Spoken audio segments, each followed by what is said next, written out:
Fala pessoal, tudo bem com vocês? Eu quero responder aqui uma pergunta que atormenta milhões de brasileiros. Como negociar aquela sua dívida no cartão de crédito sem pagar juros absurdos? E eu não vou parar por aí não. Eu vou te mostrar 5 estratégias reais para sair do buraco e nunca mais voltar para ele. E assim, não é teoria de livro, não é papo de coach, são técnicas que eu já vi funcionar com gente que devia pouco e com gente que devia uma fortuna. Se você está determinado a se livrar dessas dívidas ainda esse ano, esse vídeo aqui vai ser um divisor de águas. Agora, se você prefere continuar no rotativo do cartão, pagando 425% ao ano, bom, aí não tem vídeo que te salve, né? Se você quer entender como é que funciona o jogo, é assim, você empresta dinheiro pro banco e ele te paga 12% ao ano. Mas se você deve o banco, ele te cobra 425%. É quase uma ONG, só que ao contrário. E adivinha quem é que banca essa festa?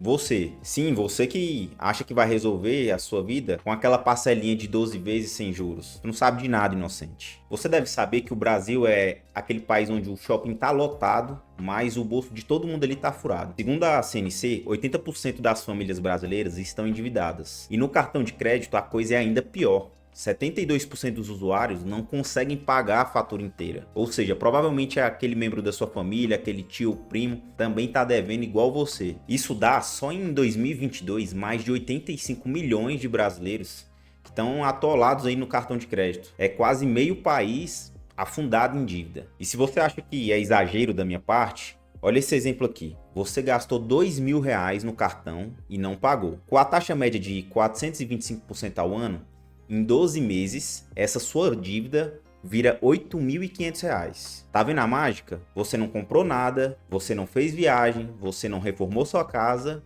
mas a sua dívida quadruplicou. É a ação dos juros compostos trabalhando contra você. E o pior, enquanto você se ilude com aquela parcelinha que cabe no bolso, o banco tá lá comemorando com champanhe porque você virou aquela galinha de ovos de ouro dele. Deixa eu abrir seus olhos aqui.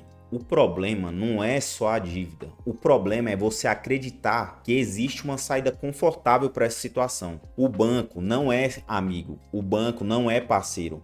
O banco não é aquela sua tia que vende natura no fiado. O banco é o predador nesse caso e você é a presa. Quando você empresta dinheiro para o banco, CDB, LCI, Tesouro, ele te paga ali 10, 12% ao ano.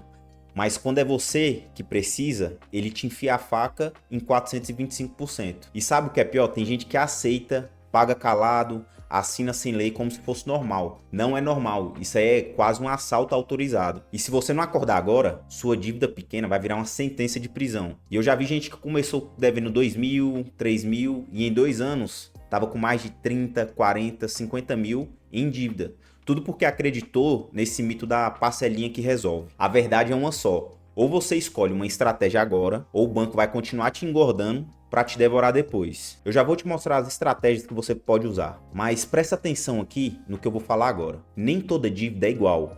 E entender isso é metade do caminho. Existem dois tipos de dívidas: as dívidas pagáveis e as dívidas impagáveis. As dívidas pagáveis são aquelas que ainda dá para respirar.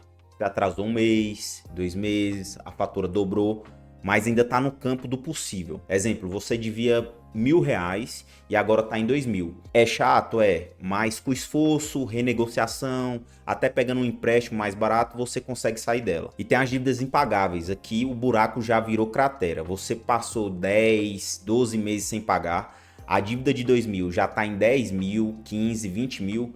Nesse ponto, continuar pagando parcela mínima é cavar a própria cova. É como você tentar apagar um incêndio jogando um copo d'água nele. E tem um detalhe que quase ninguém fala: o risco jurídico. O banco tem um setor inteiro só para te processar. Se ele quiser, ele pode pedir a penhora de bens, bloquear parte do seu salário. Por outro lado, existe o prazo prescricional. Se a dívida passa muito tempo sem ser cobrada judicialmente, ela pode prescrever. Ou seja, dependendo do caso, você pode estar perto de sair da lista sem pagar. E aí, pagar não faz sentido. Agora, deixa eu te falar uma coisa que ninguém coloca na planilha: o lado psicológico. Dívida não é só matemática, ela é principalmente emocional. Porque tem gente que perde o sono por dever R$ 200 pro vizinho e tem gente que dorme tranquilo devendo 20 mil pro banco. Por isso que a estratégia não é só cálculo, é como entender como você vai reagir a essa pressão. Resumindo, se a sua dívida ainda é pagável, você pode usar as 3 primeiras estratégias que eu vou mostrar agora. Se ela já virou impagável, sobram só 2 cartas na mesa e aí a coisa fica mais séria. A primeira estratégia é a chamada efeito dominó. Aqui, O objetivo é pagar primeiro as dívidas menores. Vai gerar vitórias rápidas, aquela sensação de progresso. É bom para quem precisa de motivação psicológica, mas aqui tem aquele risco de as grandes dívidas ainda continuarem sangrando juros. Eu não sou muito fã dessa primeira estratégia, porque é como você arrumar a sala enquanto a cozinha toda tá pegando fogo. A casa continua em risco, mas pelo menos a sala tá limpa. A segunda estratégia é a chamada corta juro. Aqui a intenção é atacar as dívidas com juros mais altos primeiro. Cartão, cheque especial, tudo isso. Aqui ela freia o crescimento da bola de neve. É bom para quem pensa no bolso e tem sangue frio. Demora para sentir alívio psicológico, mas é uma das melhores estratégias. É como você fechar o cano que está jorrando água antes de secar as poças no chão. Já a terceira estratégia é a troca de algema. Aqui você vai trocar várias dívidas caras por uma só. Pode ser empréstimo com juros menores ou o alongamento da dívida maior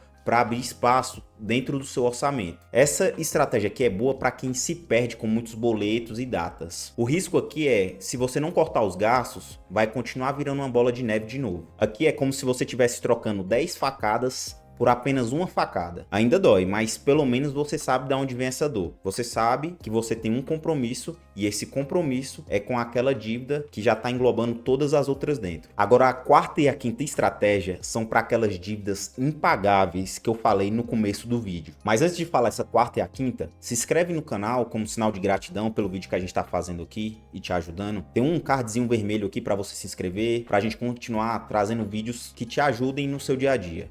A quarta estratégia eu chamo de Black Friday financeira. O que significa isso? É você negociar nos momentos certos. Quais são os momentos certos? Os feirões, mutirões, os programas oficiais. A todo tempo aí, principalmente do meio para o final do ano, tem vários programas que você pode entrar. Serasa Limpa Nome, Desenrola Brasil, Renegocia, Mutirões da Caixa. Sempre tá aparecendo para você no celular ou chega por e-mail. Sempre vai ter um mutirão desse que os valores vão estar mais atrativos para você fazer o pagamento da dívida. É bom para quem tem dinheiro guardado. Aquele 13º que você guardou ou aquele bônus do trabalho que você recebeu. O único risco aqui que você corre, como a gente está falando de dívidas impagáveis, é você pagar uma dívida que está prestes a prescrever. Porque provavelmente essas dívidas impagáveis você já está há mais de um ano sem fazer o pagamento delas. A quinta e a última estratégia é a chamada tudo ou nada. Aqui você vai ter que ter um pouco de sangue frio. Por quê? Porque aqui é a cartada final. É parar para juntar um dinheiro e negociar depois. Mas Igor, eu não tenho dinheiro, como é que eu vou fazer?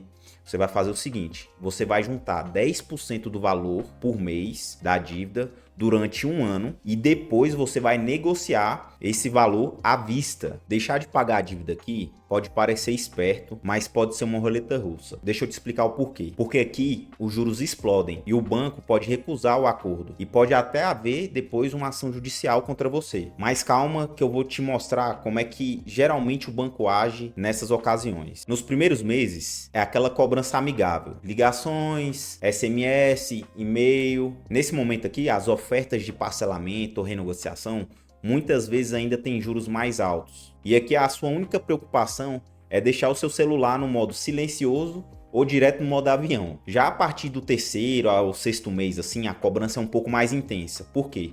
Porque o banco pode negativar seu nome no SPC e no Serasa. E aqui começa a surgir descontos melhores à vista. Muitas vezes passam sua dívida para empresas terceirizadas que vivem o dia inteiro ligando para você. Já no último caso aqui, o banco ele vai entrar com uma ação judicial. Só quando a dívida geralmente é muito grande e todos os outros meios falharam, é que eles adotam essa estratégia. Aí eles podem pedir a penhora de bens, bloqueio de valores em conta. Geralmente isso custa caro porque ele vai ter que entrar com uma demanda judicial. E na maioria das vezes o banco prefere fazer um acordo com você do que dar prosseguimento a essa ação. Eu sei que quando a gente fala sobre ação judicial aqui, por você não ter pago sua dívida, você já fica um pouco mais temeroso, preocupado. Mas deixa eu te falar algumas coisas importantes. Dívida de cartão não leva ninguém para cadeia, tá bom? É dívida civil e não criminal. E outra coisa, o banco ele prefere um acordo porque geralmente o processo é caro e é demorado. Só entram na justiça quando os valores são muito altos. E se você não tem bens ou renda formal, mesmo ganhando a ação, eles têm dificuldade em receber esses valores. Resumindo, o banco pode processar? Sim, ele pode. Mas antes ele tenta de tudo para receber esse valor de forma amigável com você. O caminho mais usado é negativação mais renegociação. Só em casos extremos aqui que vira ação judicial. Ou seja, não é nenhum túnel sem saída. É um túnel escuro, mas tem luz no final. E se você estiver preparado, quando essa luz aparecer, você consegue negociar de igual para igual com o banco. O que você tem que saber é que você tem que estar preparado para quando surgir essa possibilidade, você ter algum valor para negociar com o banco. A escolha é simples, ou você age agora, ou continua sendo o churrasco do banco no final do ano. Eu sei que esse vídeo aqui não é o mais confortável. Seria fácil eu vir aqui e falar, existe um truque mágico para acabar com suas dívidas em 7 dias. Mas eu prefiro a real. E eu sei que a real dói, mas ela liberta. Agora me conta aqui nos comentários qual dessas 5 estratégias faz mais sentido para você hoje. Estratégias que são mais rápidas, estratégias que demoram um pouco mais, mas todas elas vão resolver o seu problema com as dívidas. E ó, se inscreve aqui no canal. Se não quiser, tudo bem, porque esse vídeo aqui depois você não vai mais achar e aí você vai continuar pagando juros aí pro banco e atendendo ligação do Serasa no domingo, viu? Um beijo e até o próximo vídeo.